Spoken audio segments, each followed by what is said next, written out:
Hello, I'm Dwight Norris of fishnetwork.com, and this episode is about what is a spinning rod. Stay tuned. How did I get here?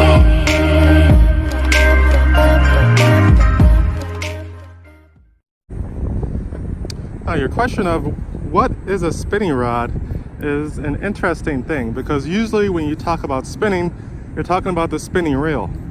The spinning reel is sort of like when you used the old wool and cotton machine that made the yarn or the wool into an actual string from the actual sheep's wool, and it was spun on a little spindle, and it stretches it out and becomes just like this, and they put it around a spindle and they store it somewhere until they need to use it to make the fabric.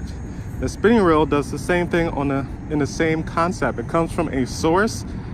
It goes down a line here, as you can see, and then it goes around a spindle. Therefore, it's a spinning reel, and it's usually attached for fishing. So it's a spinning rod, some people call it. It's a spinning reel on a regular rod.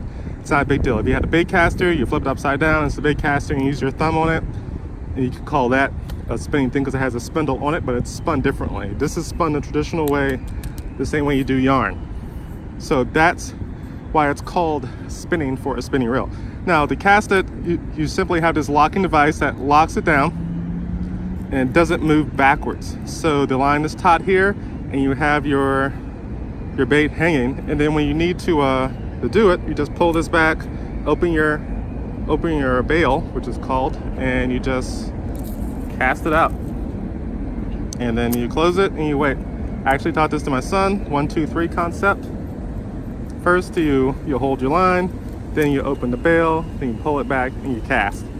Then, well, I guess it's 4 steps when you close the bail, but it's a pretty simple process. And this is basically what a spinning reel is and is about.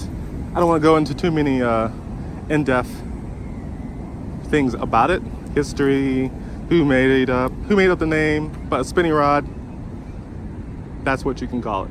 So when it comes to what is a spinning rod, this is all there is to it. This is a really small one. I use it for, commuting.